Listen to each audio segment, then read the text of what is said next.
안녕하세요. 황은영 변호사입니다. 오늘은 오징어 게임에서 깐부 할아버지로 세계적인 명성을 얻었던 오영수 배우의 강제 추행 사건에 대해서 말씀을 드리겠습니다. 이 사건은 1심에서는 유죄가 선고가 되었습니다. 사실 오영수 배우는 끝까지 부인을 하기는 했지만 피해자 진술의 신뢰성을 믿을 수 있다. 이런 이유로 1심에서는 유죄가 선고되었고 대부분의 성범죄 사건이 피해자의 진술의 신뢰성이 인정된다. 이렇게 판사가 판단을 한다면 유죄가 선고되는 사건이 대부분 많습니다. 그런데 2심에서는 어떤 이유로 이 사건이 무죄로 뒤집혔을까요? 일단 2심에서는 판단한 것이 언론에 보도된 것을 보면 피해자의 진술이 명확하게 특정이 되었다고 보기 어렵다. 이렇게 표현을 했습니다. 그리고 또 하나는 뭘까요? 피해자의 진술이 기억이 왜곡되었을 가능성이 있다. 이런 표현이 나옵니다. 자, 이 부분을 보면 피해자 진술, 성범죄에 있어서 피해자가 어떤 성적인 피해를 진술하는 것에 대해서는 피해자가 어떻게 진술을 하느냐 하는 일관성이라는 것만으로는 좀 부족하다고 본 것이 항소심의 저는 이유라고 보여지는데요.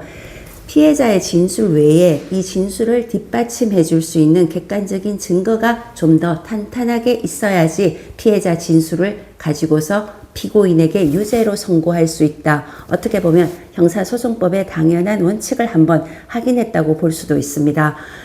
의심스러울 때는 피고인의 이익으로 이렇게 하면 무죄가 선고되어야 할 사안인데 성범죄에서는 이것이 왜 항상 이렇게 양날에 서로 다른 평행선을 걷는 이런 느낌이 좀 나나 이 부분을 오늘 말씀을 드리고자 하는 겁니다.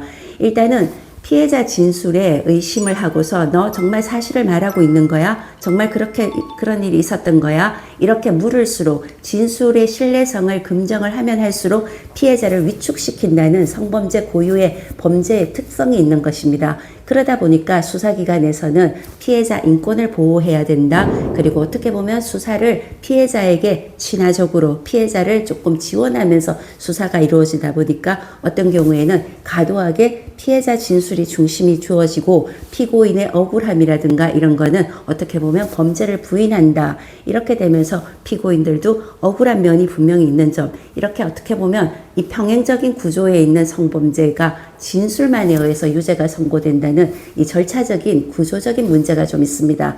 자, 어떻게 해야 될까요?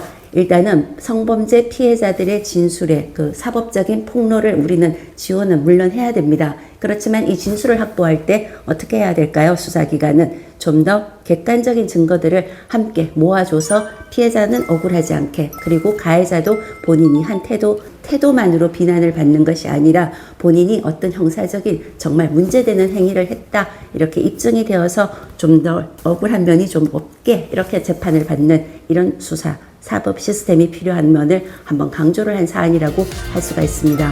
자, 오영수 배우의 강제추행 혐의가 왜 2심에서는 무죄가 선고되었는지 여러분들 이해하시는 데 도움이 되셨나요?